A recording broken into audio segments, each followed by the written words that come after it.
The registration terminal beeped mockingly as I, Vorth Clax, scanned my student identification card. Advanced Xenobiology, Professor Emily Harper, room 347. Perfect.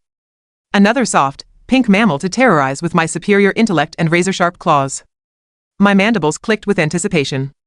This semester's going to be absolutely delightful, I muttered, flexing my forearms and admiring the way my exoskeleton gleamed under the harsh fluorescent lights of Galactic University Station Omega-7. My roommate, Grix Voltani, skittered beside me on his 8 legs, his compound eyes gleaming with predatory hunger. I heard this Harper female is fresh from some backwater planet called Earth. Probably doesn't even know what a real predator looks like. Oh, she's about to learn, I growled, my voice box producing the most menacing rumble I could manage. At 7 feet tall with natural armor plating and toxin glands, I was genetically engineered perfection from the warrior world of Scarith Prime.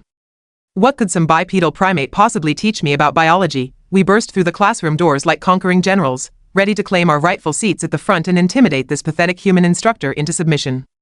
The classroom fell silent. 23 species of apex predators, each deadlier than the last, turned their various optical organs toward us, but there she stood, all 5 feet nothing of her, wearing a simple lab coat and holding a steaming cup of something that smelled suspiciously pleasant. Professor Emily Harper looked up from her tablet, and I swear, for just a microsecond, something flickered behind those unremarkable brown eyes.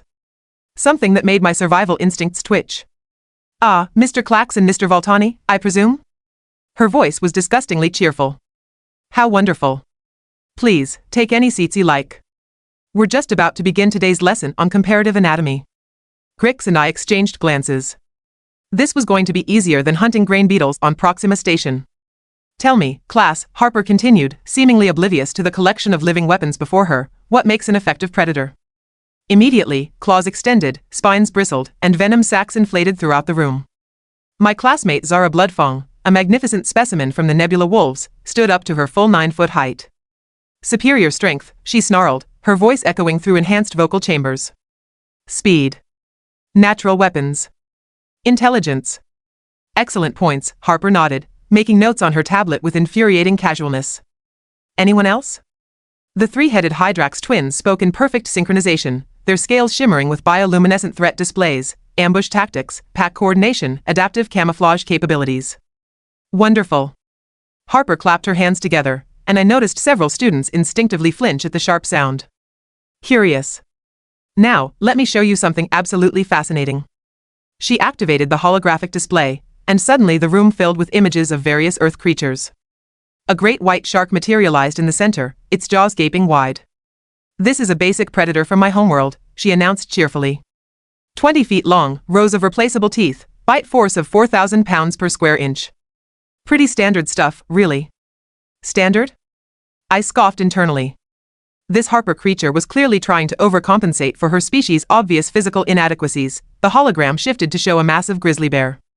This fellow weighs about 800 pounds, can run 30 miles per hour, and has claws that would make any of you proud.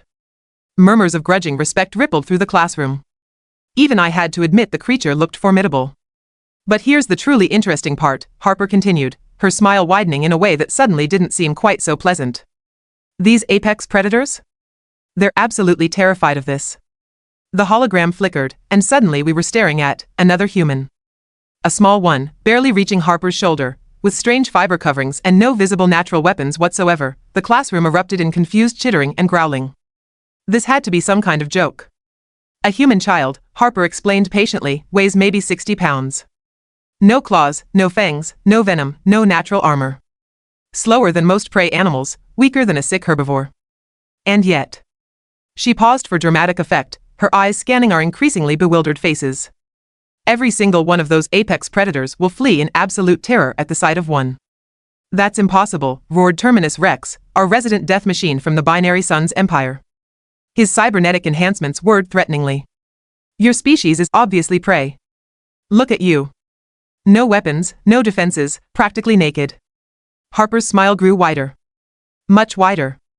Oh, my dear Terminus, that's exactly what every apex predator on Earth thought too. Right up until we turned them all into endangered species. The room went dead silent.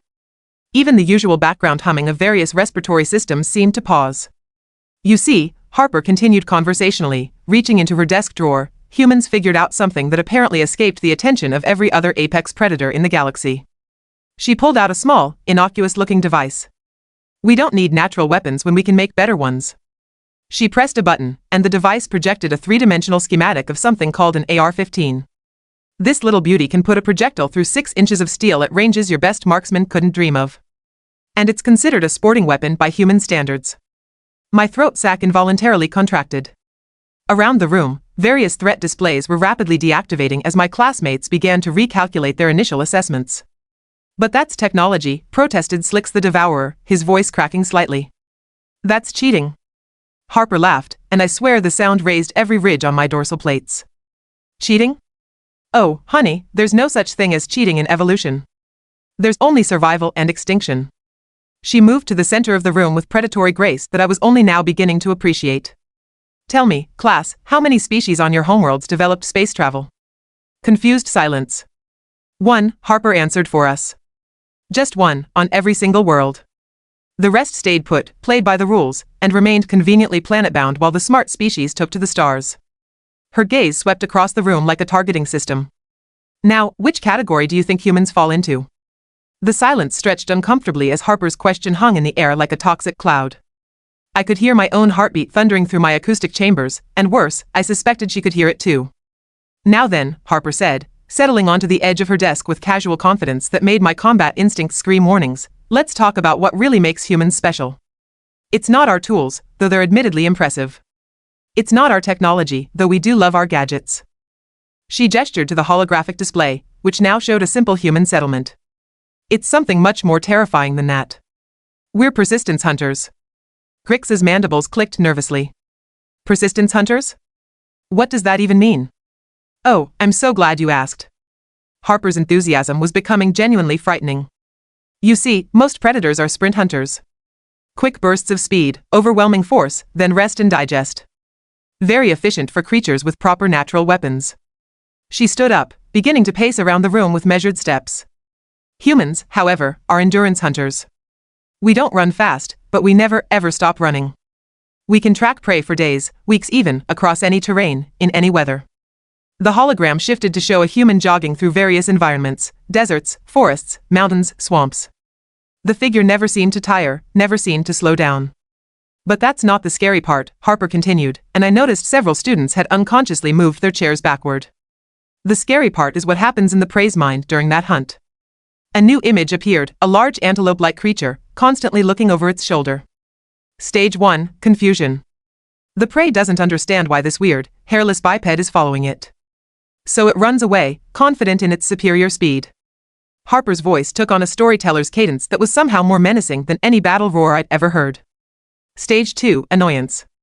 The prey has fed, rested, mated, slept, and yet this strange creature is still there, still following, still maintaining that same steady pace. Zara Bloodfang's ears had flattened against her skull.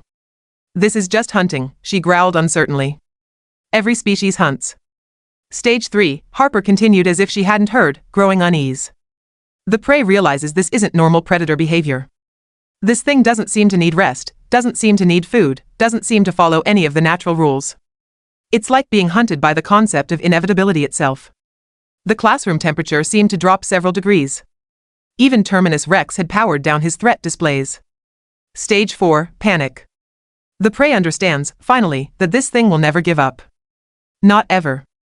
It will follow through storms, across rivers, over mountains, through territories belonging to other predators who wouldn't dare interfere with something this obviously wrong. Harper paused at my desk, looking down at me with those unremarkable brown eyes that suddenly seemed bottomless. Stage 5, exhaustion. Not just physical, though that comes too. Mental exhaustion. Spiritual exhaustion. The prey's entire worldview crumbles because it's being hunted by something that shouldn't exist, something that breaks every natural law it's ever known. She moved to the center of the room again, and I realized every single student was now pressed back in their seats, trying unconsciously to maximize distance. Stage 6, resignation. The prey stops running. Not because it can't continue, but because it finally understands that continuing is pointless. The human isn't hunting for food or territory or dominance. The human is hunting because that's what humans do. They hunt until the thing they're hunting is dead, and then they find something else to hunt. The hologram switched to show various extinct Earth species, massive predators, armored herbivores, creatures that should have been impossible to kill with primitive weapons. We killed them all, Harper announced cheerfully. every single apex predator that thought Earth belonged to them. Saber-toothed cats, cave bears, dire wolves, short-faced bears that made grizzlies look like house pets. Gone. All of them. But Slicks the Devourer's voice was barely a whisper. But you said they were apex predators. You said they were stronger, faster, they were.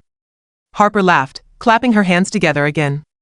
This time, half the class visibly jumped. Much stronger, much faster, much better equipped for killing.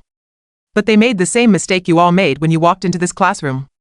She activated a new hologram showing early humans, small, seemingly defenseless creatures carrying primitive spears. They assumed the little pink mammals were prey.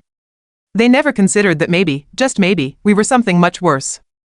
Her smile had evolved into something that would have looked at home on the face of any apex predator in the room. We were the thing that hunted predators for fun. The implications hit the room like a plasma blast.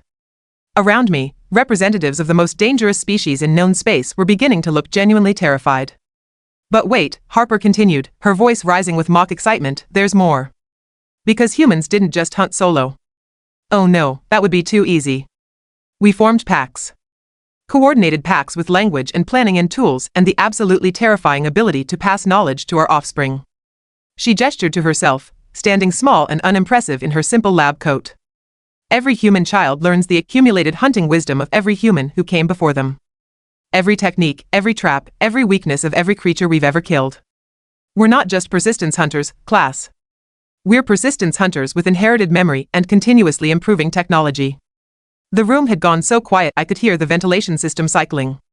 Now, Harper said, settling back onto her desk with obvious satisfaction, who can tell me what happens when a persistence hunter with inherited memory and tool-making abilities encounters a galaxy full of apex predators who think they're the scariest things in the universe? Nobody answered. I don't think anybody could answer. The question hung in the air like a death sentence. Anyone? No volunteers? Harper's grin widened impossibly. Well, I suppose you'll all have plenty of time to think about it. Your assignment for next week is to research the ecological impact of human colonization on any 3 worlds of your choice. Pay special attention to what happened to the previous apex species. She stood up, brushing off her lab coat with casual efficiency. Class dismissed. Oh, and remember, office hours are Tuesday and Thursday if anyone needs extra help. She paused, looking directly at me with those deceptively mild brown eyes. Though I do hope you'll all be very, very careful about how you approach those discussions. As we filed out of the classroom in stunned silence, I caught a glimpse of Harper's desk.